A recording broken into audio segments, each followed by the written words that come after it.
All right, welcome back everyone. This is Eric and Barry from Mosin Nagant, and today we have another Lost Arts video for you. In case you guys don't know, the Lost Arts videos are where we take random ammunition and fire it in random guns. For instance, we did a video where we fired 44 Magnum, 444 Marlin, 45 Casull, 454 Casull, 45 Long Colt out of a 410 shotgun. All right, so what this type of video is meant to be is, you know, it's kind of a what if scenario. All right, well, one of my YouTube subscribers emailed me and he said, Eric, what if you fired a 30-30 Winchester in a Mosin Nagant? That's what we're gonna test today. All right, so we do these things so you guys don't have to. Well, in a survival situation, you may be able to find 30-30, but you won't be able to find the Mosin Nagant ammunition. Now, one of our subscribers, this was over a year ago, he wanted us to try 30-30 in it. He said it chambers, it goes in a magazine, chambers, and all this kind of thing. But we're going to test the theory today and see if that's a plausible substitute. That's right. Okay. We're using a wartime era Eichweg 9130. Good, solid gun. I know the gun shoots well. I know the gun's not malfunctioning. In fact, when we're done with the test, we'll shoot it for you to show that it does work just fine. I'm going to show you a comparison of the two cartridges. They are very similar. I'm thinking that what's probably going to happen is the case is going to arbitrate a pretty good bit. It's likely going to split, but it could fire for them. If it doesn't fire for them, we might try wrapping it to see if you had some duct tape and some 30-30, if you could turn it into a viable load. We've also got the rifle pointed at a steel plate to see if it actually stabilizes well enough to connect with the gong at about 50 yards.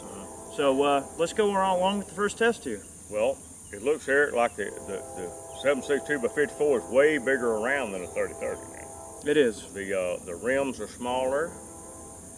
I don't know, I'm like you, if it doesn't fire for them, it's going to split. So that's why we got it tied down. All right, the first thing that we're going to test for you is if the 30-30 will actually fit in the magazine and feed from it just like a 54R will. I've already got one sitting in there. Won't stay in. All right. They will not stay inside the magazine. Well, I don't know. It looks like they want to. Not reliably. Not reliably. Eric, shove those down and see how they popped out? No, that's not a viable option there. You'd be better off single loading them if you are going to use a 30-30 for what we're using it for here. I mean, you see they just lift in and out. There's really not a whole lot of tension there holding them. So let's move on to the test. We're going to fire form 3 standard 30-30s. These are core locked, 150 grain Remington. Let's give it a try.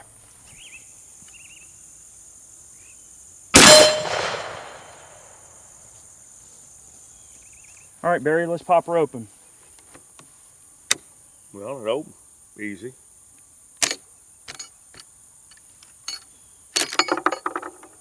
Casing's busted all to hell. Look at that. Got it good, didn't it? Yeah. All right, well, let's fire the other two into a group. Okay. From about, I don't know, 20 meters or so, it looks like the round hit dead center. So they're capable of hitting stuff, but my concern is the gas blowback. Well, now, they're not feeding from the magazine either. No. That's not an option. No, they're most certainly not feeding from the magazine. Let's go with the single shot option, okay? All right, single shot option, and we'll do one more take here. Crack it, Barry.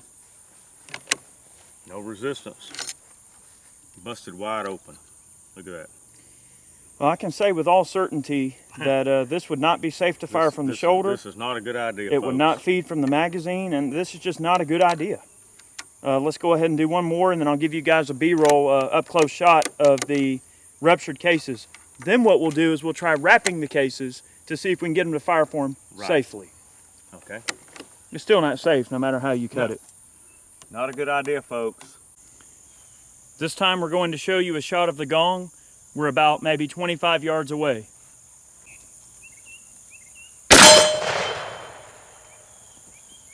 Well, you can see something it's not right here. Smoke is emitting from every orifice on this gun. It's coming out of the magazine well. That tells you that there's a lot of gas pressure that's coming back in here. Let's crack it open. No resistance. Shell split wide open. Every casing is identical. They're split wide open. This is not a good idea, folks. Please don't do this. For this round, we're trying to keep it from expanding so much and rupturing, so what we've done, we've wrapped it with 2 layers of electrical tape. All right, let's see if it works. Smacked the crap out of that gong, didn't it? Sure did. Well, here's where we anticipate more trouble, trying to get this round out. Now, let's see what happens. We didn't rupture. Wow, it sure didn't. Nope. And I didn't see any gas blowback either. You're not getting all this smoke emitting from this gun. So basically what this tells us is that if you can find a roll of duct tape and some 30-30s, you can probably make it work. Let's try it one more time just to make sure it's solid. One more time. And let me check the chamber to make sure I haven't ringed my chamber on this thing.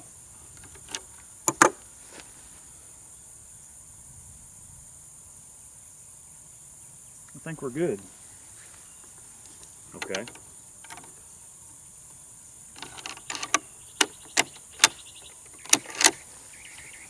All right, we're going to go 2 layers of electrical tape on a 30-30.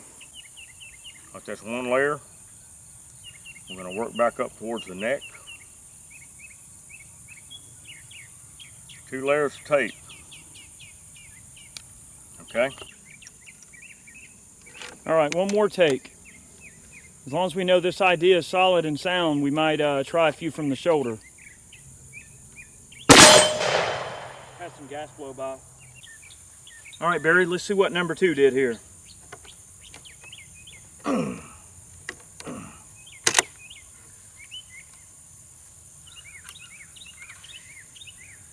Oh, it ruptured. Yep, ruptured down at the bottom, regardless of what we did.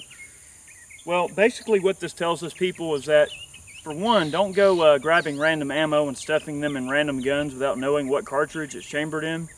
And 2, 30-30 Winchester is not a viable option in terms of using a Mosin without the ammo you need. Even if you wrap it, if you run them naked, it doesn't matter. They're still going to rupture. It's still going to cause a problem. It's not safe, and you're probably going to cause more damage to yourself being the shooter than you will to your assailant, so to speak. Now this one didn't rupture, but it came close to it. I mean, it's really swelled. It is. I'm going to show I'm going to show an up close of these 2 that we wrapped. But basically, people, what these videos are meant to be is just kind of a, it's informative and educational, but it's also kind of a, don't do this sort of deal. I mean, this is not safe to do. We're not saying that you should do this or try it. We do this so you don't have to, all right? We're going to think of some other random stuff that can go in a Mosin or basically any other guns. If you've ever had an ammunition mix-up of your own throughout the years or whatever, let us know, because if you've got something in mind, we'll test it for you. All right, we don't mind doing that. So send us your comments, suggestions, emails. Let us know what you'd like us to test. We do have some other random things coming up. Well, now yesterday, before we came out here, Ray suggested a 32 Winchester Special might be better than a 30-30. But that's just a 30-30 casing blown out to 32 caliber. Right. And Eric tried it this morning, it won't even chamber. So that's not an option either. But this is not an option either, folks. Don't do this. We did a video, I know every subscriber saw it, ammunition mix-ups. Don't put ammo in your gun it's not designed for. It's just not good. A safe idea. It'll void the warranty on your rifle, and it can cause serious injury. I mean, it's just not a good idea. Right. With this particular concept, what we were thinking was that because the 30-30 Winchester uses a 308 diameter projectile, we were thinking that there'd be enough gas blow by that it wouldn't matter. It wouldn't cause enough pressure to rupture the case. Obviously, we were wrong. We all learned something here today. Do not put 30-30 in your Mosin Nagant. And I'm going to show you some close-ups of these other ones, man. They're wicked. Well, folks, we're glad for y'all watching this video, and I'm glad that we proved this wrong, because I had a subscriber that said he fired these in his gun with no problem. And obviously something is not going on there right. This is not a good idea. They won't feed from the magazine. They don't want to chamber properly, and they rupture when you shoot them. So just don't do it. I mean, Well, I'll tell you what, we've got some proper 7.62 by 54 with us. We're going to back off to 100 yards, maybe 150 yards, and just do a little bit of offhand shooting just for the heck of it, since I got my Mosin dirty for this. Okay. All right. Thanks for watching, people. I don't get out here and shoot these things often enough. They are a lot of fun.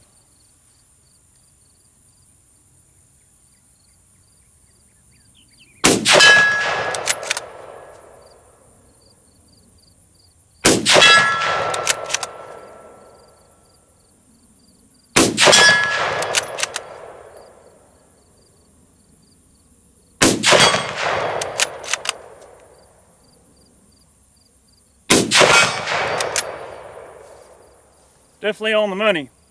I appreciate you guys watching this video, and stay tuned. Me and Barry got a whole lot of stuff in the pipeline. Chad, Ray, between all of us at Moss, we thank you for watching, and check us out next time.